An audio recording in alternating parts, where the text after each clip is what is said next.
Hello and welcome back to Game 2 of Team Liquid versus Phong Vu Buffalo. The representatives of the LCS came out swinging in Game 1 while Phong Buffalo had a good showing. Ultimately, we're not able to convert it into a win, and now we enter Game 2 picks and bans to see what will change. Already one change, Phong Vu Buffalo on the blue side. Yeah, they did have selection this game, so they do go blue. I'm interested to see if they're going to go for the triple ban on CoreJJ once more.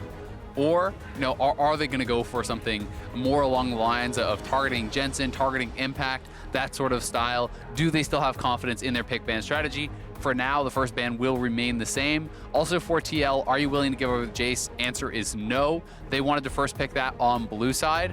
They did also ban out Irelia and Akali, as well as that J4, so they kind of have to pick their poison here. They will be dropping one ban, and that is a potential first pick for PVB. And the importance of first pick, I wonder if PVB will secure for Zeros, if they'll still prioritize something like the Galio, as they have often done in this tournament, and what their option will be, because Zeros, we didn't get to see his full strength last game. It does feel like Impact just neutralized that matchup by bringing the Jace to the table. Yeah, certainly, and I think Impact did a good job of that, despite the fact that he did TP the bot lane and lost turret plate from that, lost some CS from that. He was able to hold very even in that matchup, and so far, everything remaining the same here for PVB. A lot of targeting on CoreJJ. Did still perform incredibly well, I would say, on the Braum. Really did have a strong showing. More changes here from TL, so Galio being taken away. Pallet had a great game. He was catalyst for a lot of those engages. Taunt flashes were critical, both at level 1, kind of upset the regular flow of that lane, but also in some of their later teamfight engages. They are going to be taking him off that. This does mean that TL has the opportunity to perhaps leave up multiple of those OPs and go for a double kind of a trade, right? If you leave up a lot, you say, hey, okay, sure, you take Akali, but then we get J4 and Irelia, or something along those lines. And see what PVB want to prioritize in that case, because Braum is now the final ban. Once again, CoreJJ, the sole target of their attention. Yep. They are going to change that up a bit, though. The Braum certainly wasn't banned out last time, so targeting the success that CoreJJ did have in that first game certainly was a strong contributor, and really does just have such good team fighting on the champion very quickly. Moves around and it actually has really good target selection on who to lock down. And the Taric now banned away to limit the Taric Sona. Do not want to play against it, but the Irelia, there's a lot of options here for first pick. You already brought it up, Azale. There's Ryze. There's a ton of the powerful flex picks currently in meta that are still on the board. But for now, it looks like it's a debate between whether you prioritize one of those solo lanes or whether you prioritize Meliodas. And the Jarvan, of course, still a flex pick itself, but most likely going into the hands of Meliodas. Yeah, we're expecting it to go to Meliodas. This does mean Akali and Irelia still available here. Both those were banned out in game number 1. We'll be interested to see if TL even cares about those picks, or if they will grab them up for themselves here. If they want to hide picks, you certainly can look for something like jungle support or even jungle and bot. So Kaisa looking like the takeaway from BigKoro. Did have, I think, a really strong game 1 on it. Both through laning phase, surviving against Lucian Braum, certainly had help with all of that jungle pressure, but also did look really good in the late game team fighting. So now Doublelift securing a little bit of scaling for himself. Skarner was banned out in phase 2 in game number 1. Xmithie wants to be able to grab it up earlier perhaps here, but Sylas also on the table and is a strong pick. So Sylas will get locked in. Of course, I think no surprise to see Liquid debating whether or not they need to pick a jungler here, as, once again, CoreJJ and Xmithie, the catalysts for most of Team Liquid's plays, were heavily limited in the previous pick ban. For now, though, the Sylas, the flex pick itself, will be taken. PVB have to make their final selections here in the first phase. Will they prioritize an 80 carry for BigKoro? Will they allow that to potentially get banned out in the second phase? Of course, no longer have the luxury of counter-picking their final pick on red side. Yeah, they're going to go Irelia. Was taken away from them in game number 1 in that ban phase, so are going to grab it up. And Jensen has not had any plays of Sylas throughout this year. It has only been 1 game for Impact. He did perform pretty well on it, kind of acting as a pseudo frontline, playing Aftershock. Sylas does fit his style fairly well, but that is not to say this could not be going mid lane for TL. They will grab up the Varus though, so flex pick in the Irelia, jungler likely locked down with the J4. Varus will be going bot for BigKoro. TL do have an opportunity to secure their own support here and then try to target the support pool if they want to go that route. Now the Nautilus being hovered. This is another champion that has been considered a flex pick over the course of the tournament, mostly a mid laner, but has been used in the support position as well. Yeah, and it's going to get locked in, so you are expecting it to be AP Nautilus mid, But as you say, it can be flexed. And, you know, one of the teams that a lot of people were looking at as a potential team to kind of use more of these tanks as they receive buffs is TL, right? This certainly could be a Nautilus top theoretically for Impact. Those buffs do still help that champion in the 1v1. I do believe that Nautilus can do quite fine into Irelia. Very hard for Irelia to actually navigate some of these team fights, to be dashing around through the minions. The passive route, very effective at locking her down for any potential jungle ganks. But as of now, I would expect this to be a Sylas top, to be a Nautilus mid. Still, on the side of PVB, you have to give consideration to the fact that they could be moved around. And a lot of potential engage already on both sides. You know, the freedom for Sylas to steal both the Cataclysm as well as Varus' ultimate puts him in a very good position to get things kicked off when paired with the Nautilus. So I imagine we may see more explosive fights across this game. And we check in on the bans, of course, Skarner once again. Xmithie's champion pool is being targeted here. Ryze will be banned away on the opposite side. I think TL feeling a little bit more comfortable that it is the jungle Jarvan and will now target a different role instead, limiting the flex pick opportunities on blue side by taking away the Ryze. Yeah, it's interesting seeing Kane having so much of a discussion there with Jensen, which does lead me to believe that, you know, it is going to be probably the mid lane Nautilus, not flex to the support. You know, asking Jensen, hey, what are the matchups you are most worried about perhaps on the Nautilus would be my assumption there. Taking away that LeBlanc that Naul did play last game, performed quite well. Jensen certainly equal to the task during the laning phase, but Naul had some strong team fighting. Yeah, I found a couple of those key picks onto the side lane. The Sejuani, though, now taken away, giving a lot of respect over to Xmithie and his comfort picks. Yeah, I mean, Lee available here, Olaf available, Rek'Sai is still up. You know, that is what they traded out for the Sejuani ban. So a lot of these bans have just been kind of flexed based on the performances in game number one, saying, hey, maybe this pick deserves a little bit more respect than we originally anticipated. And it was, I mean, very difficult for them to navigate those team fights, and as soon as the skirmish started to turn against them, Sejuani kind of just compounded that advantage for the opposite side. But the Rek'Sai will be picked up, so a lot of early game power here on both sides with the Jarvan as well as the Rek'Sai. Support, of course, waiting to be picked in, as well as another follow-up solo laner. Have to imagine if the Shen is locked in, it will be a support for Naul or for BigKoro on the bottom side, but still, I feel more creative picks have yet to be seen on patch 9.8.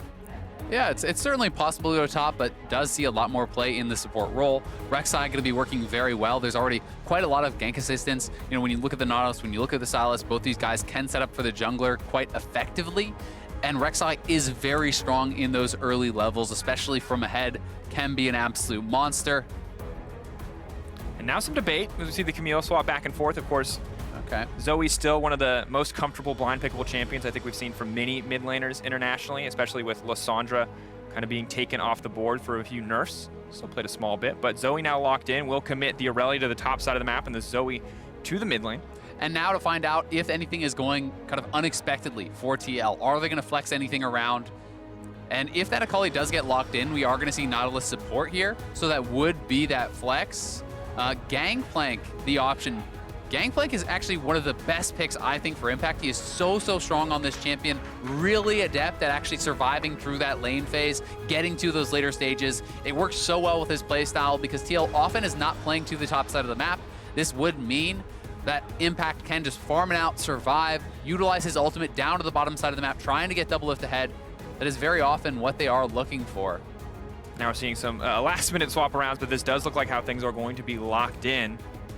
I'm still expecting it to be Impact Gangplank. I think they're just kind of trolling around a little bit with with the pick order there. And flex picks is an addiction, man. You just keep swapping until 20 seconds, and you take it wherever it lands. And there it is. It is locked in. So, you know, certainly going to be very strong, you know, for Xmithie, I think, to be playing around bot and mid. That is certainly where he's likely going to look to go, simply because that is where he's going to be easily set up by the Sylas, by the Nautilus. You also have to remember that every time CC is applied, that is an additional plasma stack for the Kai'Sa. So there's some nice synergy there with the Nautilus and the Kai'Sa. You have that point-and-click Nautilus ultimate onto champions such as the Zoe, which is going to allow for not only people to be able to actually dive in and try to follow up, but Doublelift to activate his ultimate to try to fly in and knock people down in those team fights. But I think a lot of this will be about, can Zeros actually get ahead of Impact? I think if you cannot punish the Gangplank, if Impact is in his comfort zone, farming it out, playing carefully, you know, not really being punished, he's going to be using those ultimates on other lanes over and over and over for those kind of 3-4-man plays that we are expecting TL to make on the bottom and middle side of the map. And with 2 early game junglers as well, it feels like the gauntlet has been thrown down as we enter game 2. Phong Vu Buffalo on the blue side, Team Liquid 1 game up on the red. We can turn our attention to the top lane and to the fans in the crowd, Liquid fans. Once again, showing up in force. A lot of concerns from the players that they might be playing in a library. Of course, Phong Vu Buffalo, no doubt, the hometown favorites. And I mean, I just want to see Irelia versus GP. Impact, I think, kind of legendary for neutralizing a lot of these aggressive matchups, and can he do the same up against Sylas? I think a lot of his best historic performances have actually been on the GP in North America, where he is able to absorb a ton of pressure. PVB, looking like they may get caught out, but Taunt going to be leveled, so you know, quick thinking there from Palette. That is why you hold on to your skill points. Likely would have started Taunt anyway on the support Shen, but it is something that we did see players kind of fail at a few times throughout play-in, where they are actually spending an early skill point, then not being able to actually level up the correct skill to escape any potential invades. But PVB, not going for anything crazy, right? They certainly don't feel that they have to go for any wild invades or level 1 plans. I do really like that ward from TL. This is specifically to track any potential level 2 Jarvan gank, any potential red to bot style of play, because TL knows that though PVB wasn't doing anything too crazy in game 1, they were trying to shake things up on that bottom side, and they were really looking to focus that, and actually 2 wards committed. So this should track where Jarvan goes either way, whether he goes to the scuttle, whether he runs straight to bot, or trying to go towards mid. TL giving a lot of respect to that level 2 from Jarvan. And you have to, when you've seen Meliodas play in the play-in groups. Of course, was incredibly active on this pick, probably his most successful pick overall, and both bot lanes, neither one going to opt to leash for their junglers. Instead, a huge priority on getting that bot wave pushing. Impact and Zeros trading back and forth. I love the level up on the heal early from Impact, just to make sure that he doesn't get caught out here. Yeah, I think it is pretty smart. You know, if Irelia is going to start stun, you can just start oranges and kind of walk at him. He's looking to just proc the grasp as well as that trial by far. The passive, being able to put that on, but Meliodas is up here. Now trying to make his way in. Going to flash to try to extend, but going to fail on the EQ extend, and we'll have to walk away empty-handed. So flash for flash trade in the end. Zero's still holding on to his. Yeah. Meliodas not quite able to really get anything done there. Trading flash for flash, not too bad, but certainly not what he was looking for. And Zeros, we'll see if he's going to be able to actually run this lane. He certainly wants to be playing aggressively, but it can be difficult if you don't actually have the ability to all-in the GP. He's just going to continuously be proccing the grass, getting that with the melees, and then queuing you on cooldown over and over and over, whittling you down. I mean, between the inspiration tree, between the healing on his W, as well as the grasp, it feels pretty impossible to all-in a 1v1 short of a lot of mistrades from Impact. But I like that Impact has taken a step back, just giving Irelia the respect here. Well, and he has to. He has no flash, and he has no vision in the river, right? He doesn't know where Meliodas is. Meliodas could be sitting there waiting to actually take him out once again. Xmithie down here around mid lane. If they go in, Meliodas likely in position. He's not moving, so he hasn't actually been spotted by the Rek'Sai passive. They've been getting hated. Meliodas is right there. The exhaust immediately comes in onto Xmithie, moving in. Meliodas going to find the flag and drag, trying to extend the play. The Ignite has already gone down onto Xmithie. Jensen taking a lot of damage here. Paddlestar coming out. Jensen, will they get taken down here? Not going to find it. Now pulling back, such a close exchange in the end. The action can continue though. Taunt lands on the bottom side. They're going to pull back. The plasma stacks starting to go onto Pal, but not going to get the proc here. Just a bit of aggressive trading. That was honestly fantastic from PVB. Meliodas, right place, right time, is there for the counter gank, and this is what that matchup can look like. Zeros continuing to go forward, wants one more auto, but the grass comes up just in time! He leveled up! Barely healing, my God! A game of inches on the top side. I think he would have actually died there had he not leveled up. It looked like the range minions may have been able to finish him off, but just barely surviving, and that is 24 CS to 6. Impact put very far down off that early flash being forced. He had to give up so much of the experience. Yes, he will be able to pick up a lot of the gold here, but he had to expend his teleport without much of a buy, so that really is quite a cost, and now Jensen getting caught by the sleep. Sleepy Jensen. Auto's coming through. No, he's not going to chase anymore. Throws the Battlestar forward, but won't get anything else. Jensen kind of looking death in the eye there, but we'll walk away as we look back on this play. Yeah, here this is one more time. Zeros looking for impact, and in those extended trades, you can just kind of run him down. It's very hard for GP to actually compete with the damage in an extended trade, just barely not taking him down. Both of them living with almost no health. That was 10 HP, 2 HP with a ranged attack in the air when he leveled up. Zeros barely surviving, but likewise, Impact lucky to get away with his life there. He had almost no health. taunt now coming in though. CoreJJ all alone on the bottom side. No follow-up CC, and the Aftershock is there as well. So we'll just be forced back. We'll force maybe the option not to back here from CoreJJ, or we'll desync the bot lane timers. But Meliodas has returned to the top side of the map. Looking for a bit more action here. No flash for either of them.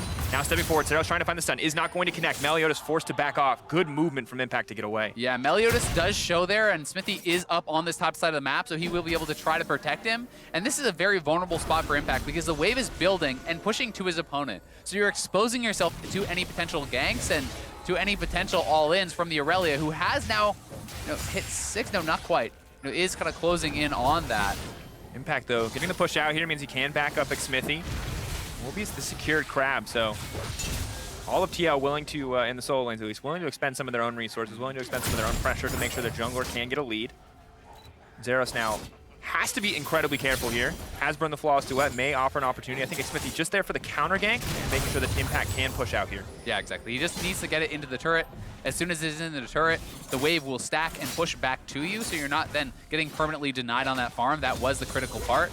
Now Xmithie heading back towards mid lane, but it's more of a battle of vision than anything else, as Meliodas and Xmithie have really done a good job kind of tracking and battling back and forth. You can see how many wards are in this river for TL. Really all the way up along here, but now it's a roam from CoreJJ. CoreJJ on the way. If he can land the hook, this could change things around. Good bit of damage being laid down from Naul. Uses that stolen ignite just to throw down a bit more harass. Xmithie not level 6 yet. Still throwing down, still threatening, however, if they want to go in. Jensen, of course, no really viable ultimate for him to steal here in the mid lane. Will make things a bit harder. Yeah, he kind of has to wait until he can see Meliodas steal that J4 ultimate, something along those lines. But CoreJJ heading back towards the bottom lane.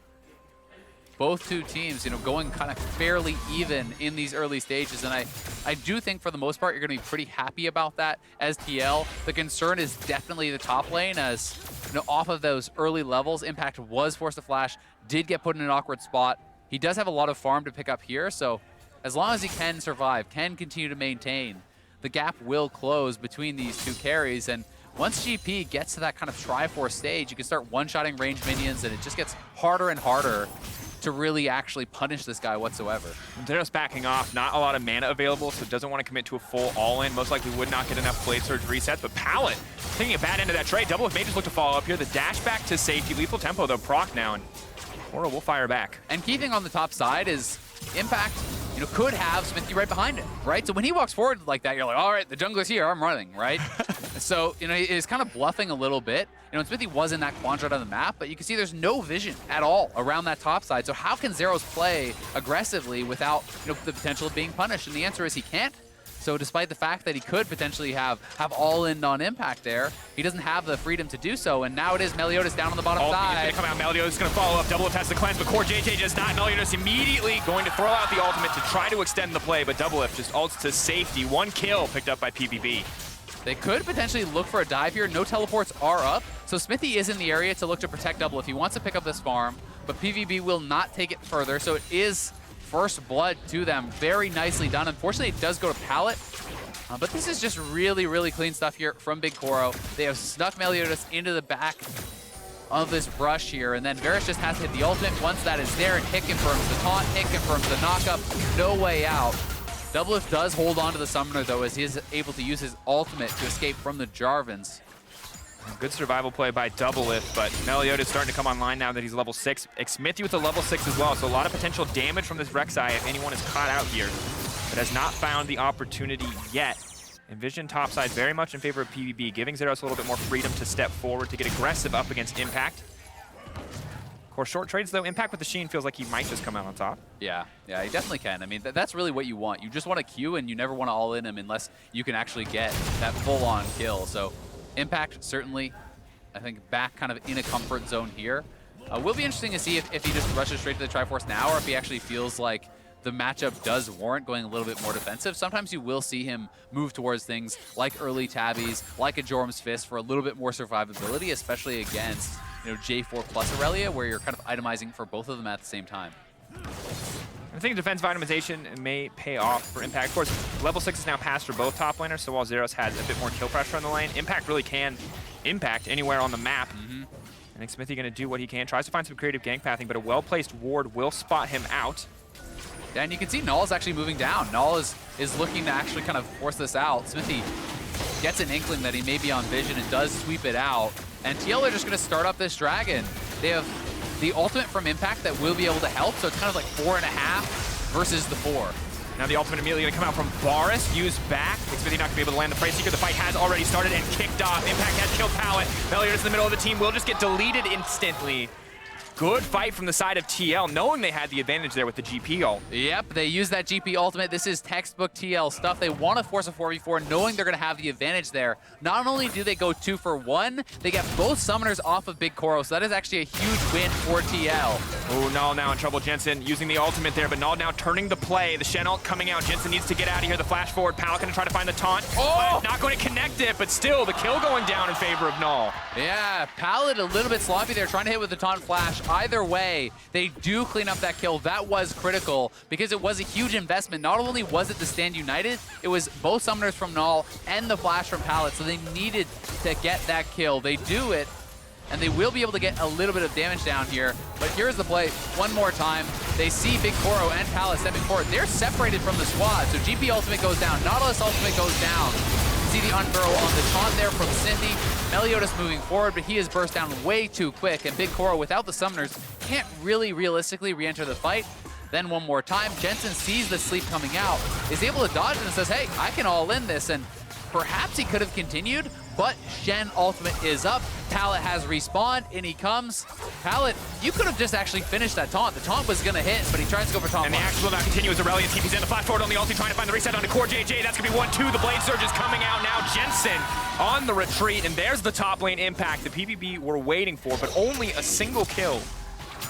Yeah, getting down the support, still going to feel pretty nice, and they do make Impact match with his own teleport. They're going to try to turn this into a dragon here, and that would kind of be the larger prize.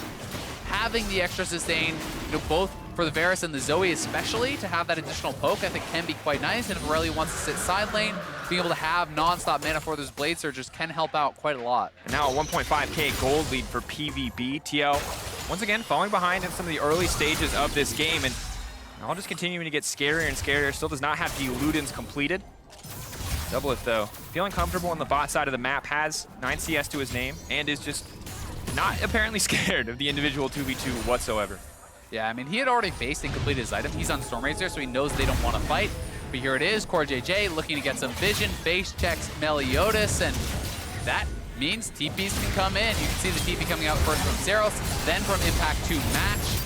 Xmithie and Impact realizing they're not really going to be able to do much about this fight, so CoreJJ does go down. They do bail out.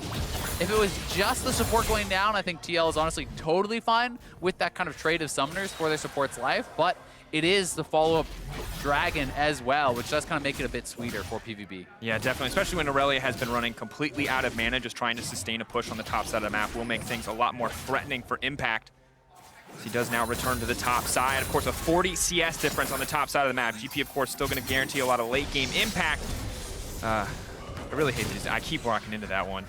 But now, action will continue. Xmithie going to be locked up in the Cataclysm. Naul is here as well. The jungler will get taken out. Another pick onto Xmithie in the jungle. Yeah, really well done. They're actually taking away the red buff. They're killing him off, stealing away those Krugs now too, and they will back off. They could have potentially looked for a dive. They're actually going to try it now, 4v1. Shen ult, Pallet now stepping forward to tank. Impact going to throw down his ultimate, a beautiful flash to make it out to safety, but there's just too many members on the top side. TP coming in as well. Sylas within an inch of his life. Jensen wants to keep the fight going, has the Jarvan ultimate. Meliodas now trying to tank, trying to body block. Doublelift is on the way out as well.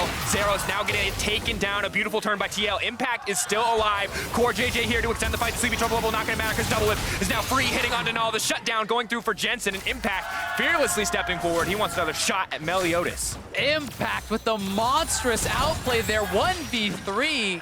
Naul didn't think he was even needed. He's heading back to the mid lane, and they're committing everything from Impact. Massive play there from the TL top laner to survive in a 1v3 to get them very low.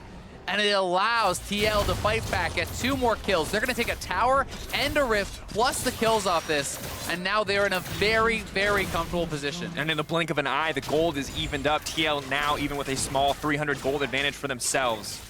They were set to take the Rift Herald, but aren't comfortable enough to do it, knowing that they've burned so many of those cooldowns. Bamboo Buffalo in response, but let's take a look at this. This was beautiful. Yeah, I mean, I thought this was going to be a 4v1, but you can actually see them mismanaging this dive a bit. A beautiful barrel, then flashes over the taunt from Pallet, avoids the flag and drag, kiting back again through that ultimate, landing the damage down on the Zeros. This is just perfectly played here by Impact. You cannot ask for more than that. Doublelift, Jensen roaming up to respond. In comes CoreJJ, and it's allowing them to get another kill here and finish up with that tower. That is a game-changing play there from Impact. Really showing up in this first one. Definitely has, and a game of inches, most certainly. One more skill connected, it may have been a different story, but Impact managed to flash it all. And of course, last game, a lot of turret plates went down, a lot of trading. Top lane for bot lane towers. This game, it's been a different story. Only 3 plates total, so neither team can generate too much of a gold advantage from that. Yeah, and despite the CS lead for Zeros, Impact's now up in gold. GP prints money with that passive, and he also has some turret gold as well. He has now hit his Triforce. This means you cannot really pressure him solo under the turret ever again. He's going to be able to just one-shot the range minions, clear out those waves so easily. Play though on the top side, ultimate expended from BigKoro. Arrow gonna come out as well, but not a lot of damage there, not a lot of effect.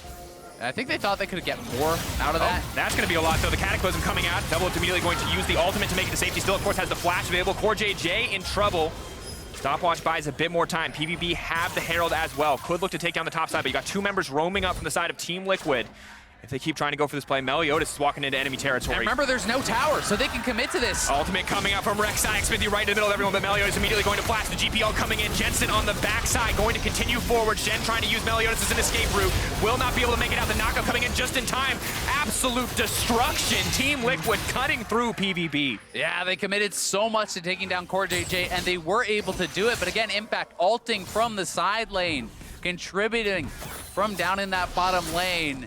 Jensen and the rest of the team are roaming up. So here it is one more time. Varus ultimate was already down. They wanted to go for a vision play, but they do trap in CoreJJ. Doublelift, though, able to get Meliodas very low. Would have killed him despite, you know, that 3v2 if it weren't for the stopwatch. So a good stopwatch from Meliodas, but then Xmithie able to tag with the Prey Seeker, goes in with the ultimate. Jensen using the Abscond Abduct to get over the wall, to come in, try to clean up Meliodas, who barely is able to survive thanks to dodging out on that skill shot.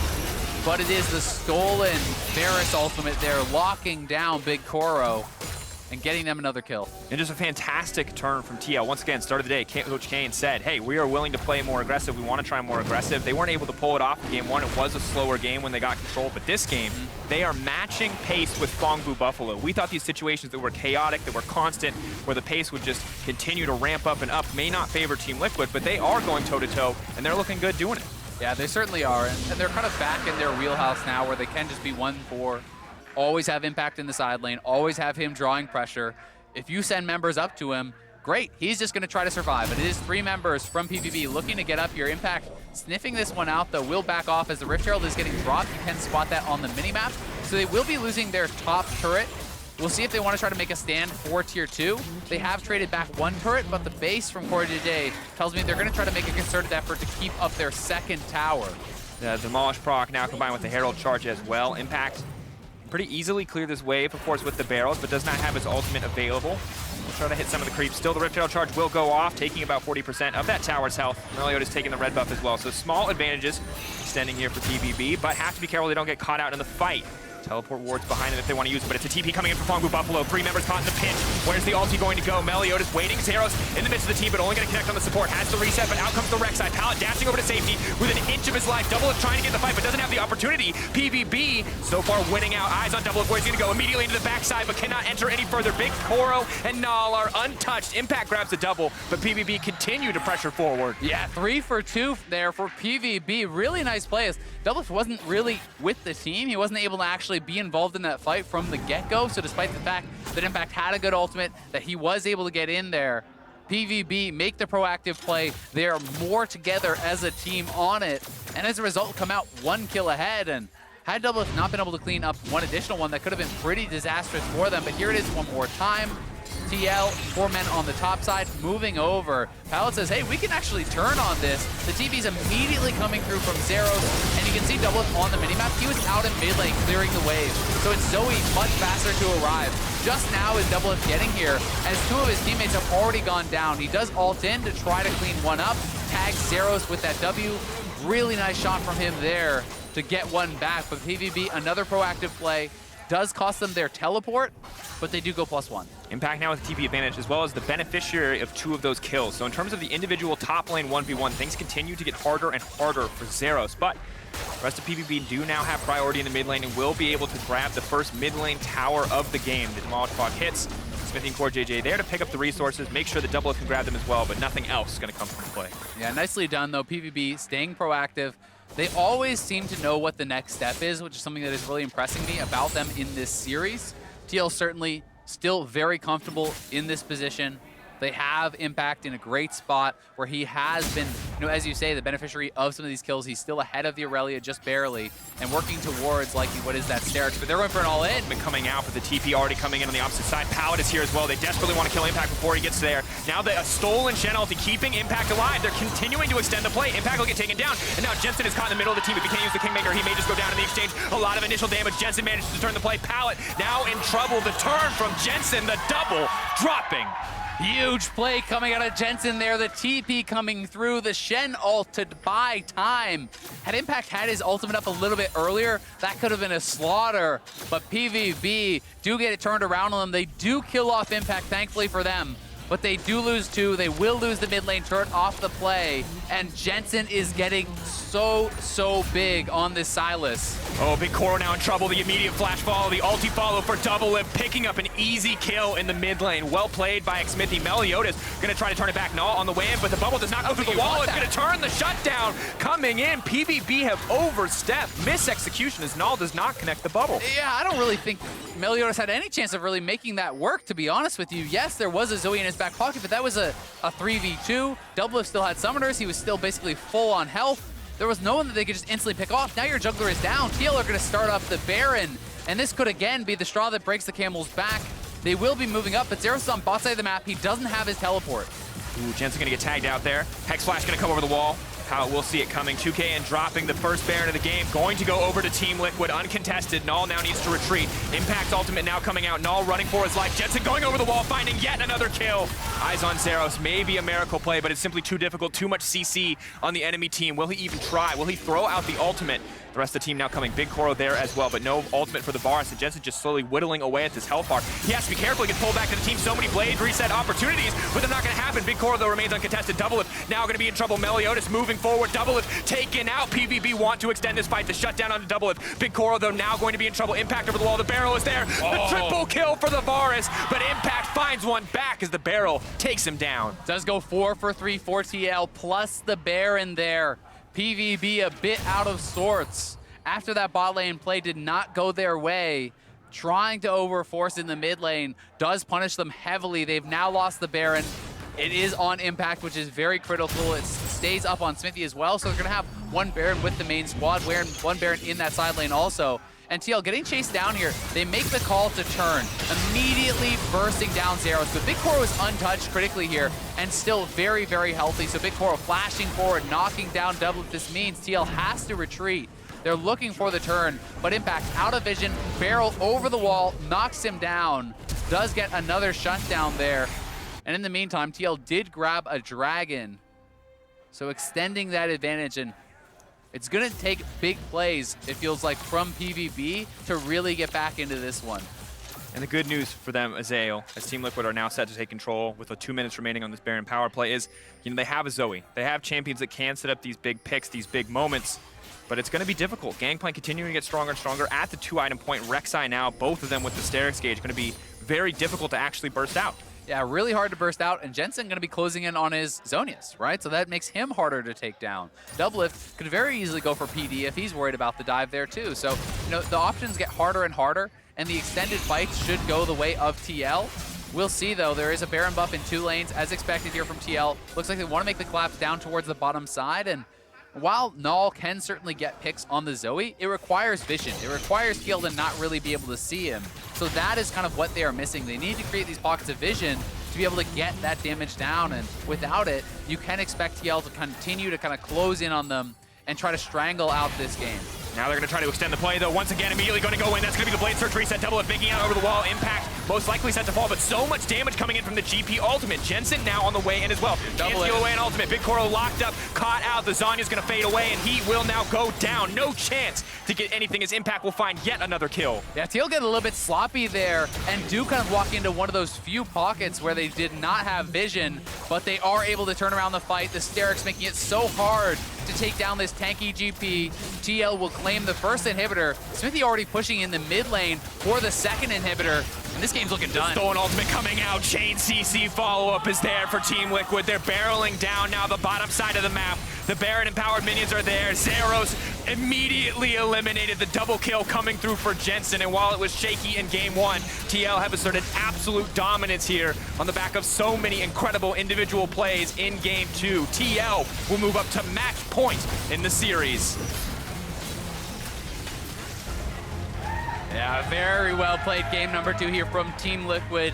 Really looking comfortable, and I have to give so much credit to Impact for the pressure he withstood in that top lane, playing incredibly well from a deficit where he was forced to burn his flash very early on in a difficult position where the lane was pushing away from him, where he was going to have to give up a lot of CS, and he does hang on, he does survive, and he was massive in turning around a lot of those fights with the ultimate, and also in surviving the 1v3 that was just sick. That dive I think we could rewatch so many times because he dodges so much CC with a single flash, barely manages to survive, and it was absolutely on the top side a very close. He almost went down to that Irelia all-in, did not fall. Irelia lived with 2 HP. He had like maybe 20.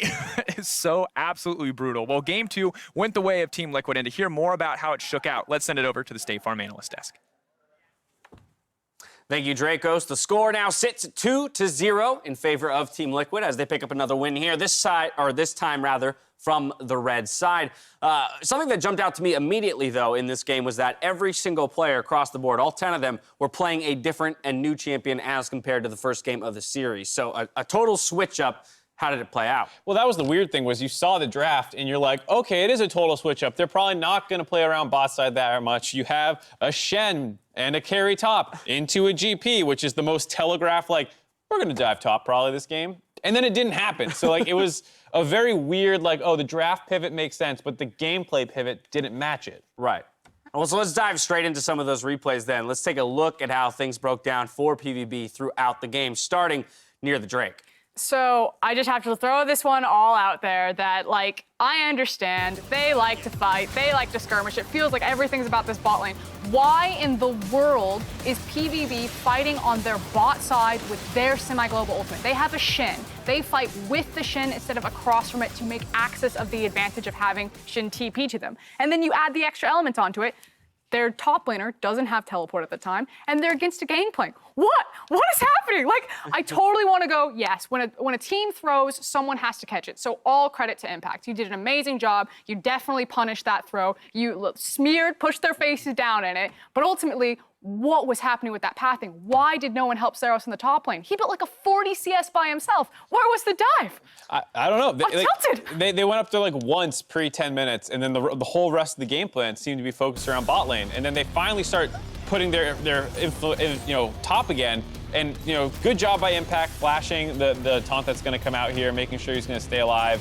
Super clean, all that, has the speed up from his Q landing, so he's faster, can get away from stuff. But at the same time, it's like, this is such a late attempt. It gets countered out initially, and the rest of the team was already rotating up. Kai'Sa is already on the top side of the map. Like, if you had done this before, the map had started opening up a little bit more, people had an easier time getting out of lanes, you could have blown open that 40 CS lead. I mean, it's at this point where I'm watching the game where I'm like, PVB will never take a game. Like, they can take moments within this series, but this just makes me feel so much more confident about this 3-0 call for Team Liquid, because I'm like, you had all of the opportunity, you have all of the setup, but you couldn't recognize what the proper win conditions were for the moment to execute on it. And then if you just even, like, that was a boosted dive. You go for that type of dive, and Impact is just styling on you, and then turns it around, and suddenly GP is massive here when you had every opportunity to put him down. Right. I think you look at this and you go, we saw on that lower third, 45 CS lead for Saros at 15 minutes, done almost entirely by himself. And at that point is the first time the team plays towards the win condition of strong carry laner into weak carry laner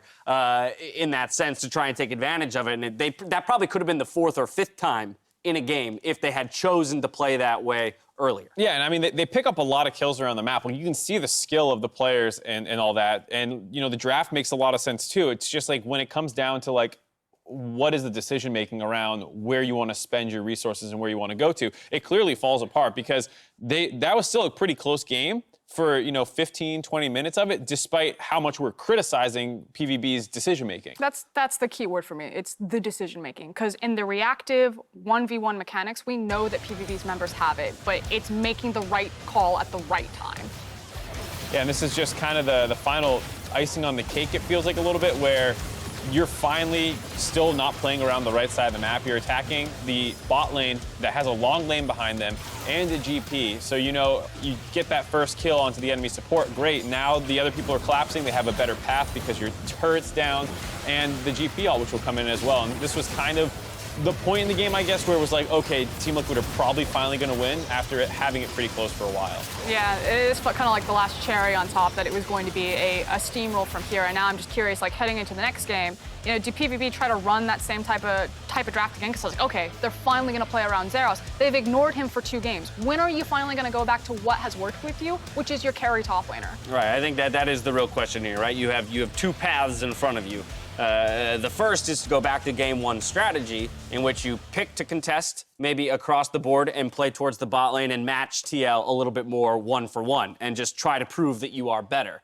Your other option is to play what you played here in game 2, but actually make decisions that align with, you know, the arsenal of weapons that you've armed yourself with. And I don't want to spoil this. Did Team Liquid choose Blue side. Blue side. Okay, so I mean, it's going to be a different draft, but now you have the red side last pick advantage, so you can potentially find something top lane to try and exploit to repeat that style. But there's no way there's not a guarantee he's going to play GP again, so he can play something more stable and be like, okay, well, you can't beat us by going bot. You didn't go top enough here. Like, I don't know what you want to do. Unfortunately, I feel like, at least in this series and on this day, that if PVB start to run away with the game, it's because Team Liquid made the wrong call and pushed into them instead of just backing out. Because I feel like throughout this entire series, it's TL that are saying, let's fight this, let's not fight this, and their decision-making is what's lowering the variance on kind of the volatility of these matches. And I mean, the story for Team Liquid for this whole split for them has always been like, well, we don't make the big mistake. Right. You know, they almost never make the big mistake. And so these games get a little scrappy. We've seen this time and time again. And then the enemy team makes the big mistake, and Team Liquid just obliterates you at that point. Team Liquid, that's been their MO all season, is like, you'll get some shots in at us, but you will never beat us at 25 minutes when we're in control. And so that's what's happened 2 games in a row, and they don't seem to be making those big mistakes like Frosk is saying. So it does feel like the third game is a tough battle for Phong. Very much so. TL has some cushion with that 2-0 lead for Phong Buffalo. They got to put 3 together, just like Team Liquid did in their regional finals. Team Liquid are 1 win away from earning their spot in groups. We'll see if Phong Buffalo can prevent the sweep after this.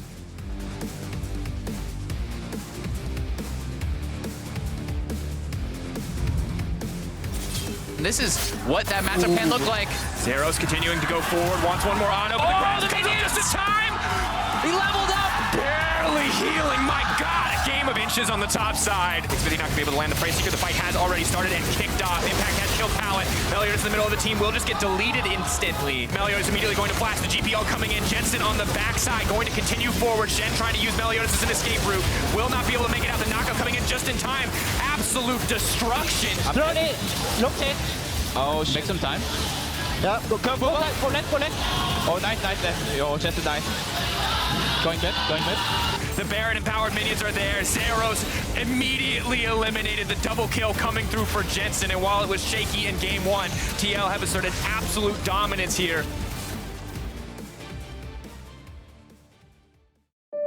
So Josh, you going for our Drive Safe and Save discount? Yep, using the app, driving safe. You wanna go? You wanna go, bro? Hey, do not mess with my discount. Woo! You can save up to 30%. Let's go! Nice to meet you. Go get him, Tiger.